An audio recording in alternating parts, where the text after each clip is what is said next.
Now I'm going to show you a truly awesome demo that involves dual screen mirroring here. So I have an AbleNet Blue to FT switch here, which is a hardware switch. And in my Android device, I'm using it to take a video of the switch, as you see, using the camera to demonstrate interaction with the switch. Okay. I'm using the iPad here to demonstrate the effect of the switch. I could also use one here as well, but I felt it was nice to be able to have a clear view of what's going on the iPad. All right, so let's get to it. First, in order to configure the switches, I go to Settings, okay, and I go to Switch Control. Well, firstly, before I do any of that, I need to go to Bluetooth. Now this is already connected, but what you'll see is that this is a Bluetooth switch.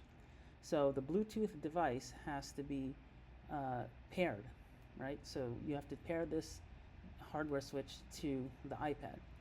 Once you've paired the two devices, then you can actually activate and discover the device. And once that's so we've gone through that. I've connected it already. This is already set up. There's no need to do any of that anymore. But if you want, you can forget the device and then you can repair it. So now it's paired, right? And that will take a little while, but it's very easy to pair. Once you pair, right? Oh, you have to make sure this device is on too, like the power's on as well. Then you can go to Switch Control. And so in Switch Control, if you saw my camera switch video, you saw that in order to add switches, you have to go to the switches option here. And I have my camera switches here, so let me just remove these for now because I don't want to confuse anything. And I have my two physical switches here. So these are switches I added. So basically, whenever I add a new switch, I wanted to add a switch, I click on the Add New Switch. In this case, I'll click Add External Switch. And what I will do is I'll press an option, right? And so here's these two switches are being used right now. So what I'll do is I will forget these switches. I'm going to delete them by getting rid of them.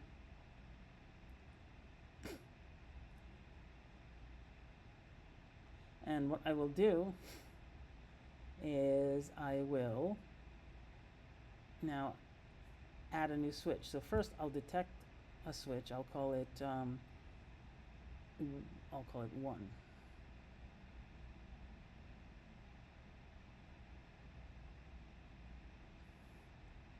Okay, and for 1, I'll use move to next item.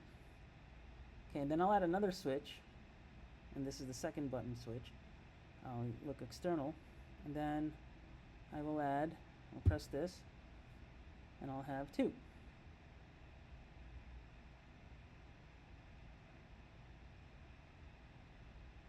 Okay. Now we'll use select item as that option. And I can also put a long press as well. So long press is interesting because long press gives you many more options and things you can do. In fact, let me attempt to do a long press as a return to home. Let's see if this works. Okay, cool. So now I have 2 switches here. And now let me activate switch control. All right, switch control is on. And now, as you can see, I can go through these switches and activate things. So what I'm going to do is actually going to see, there you go, long press, return to home. I can configure the duration of the long press too, if I want.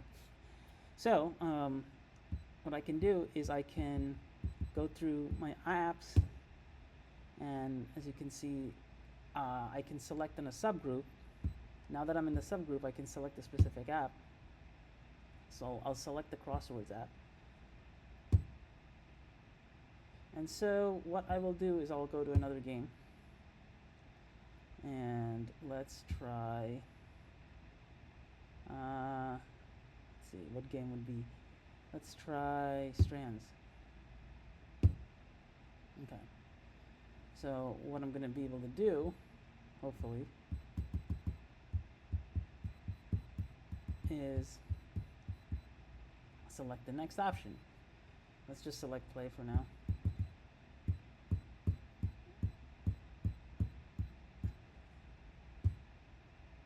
Okay, cool. And so now I'm going to select the board. So the entire board group gets selected. And now I can select rows. So I'm going to select the letter.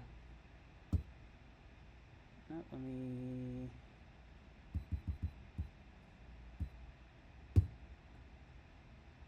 Okay, great. And let me select the next letter.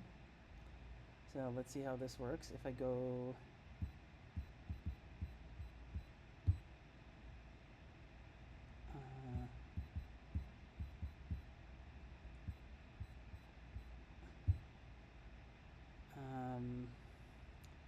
let me try T. And let me go...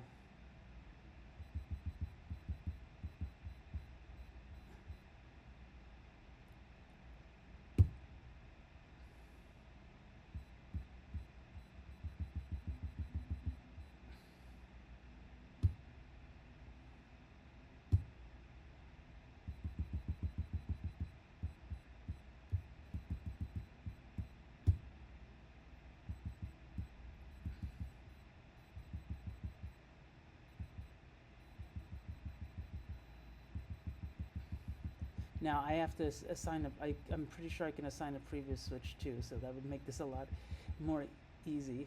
No, I'll just complete it that way for now. And nope.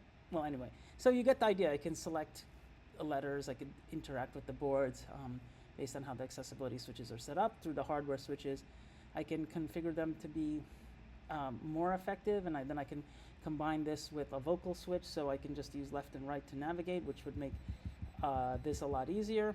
And once again, I can long press to return home.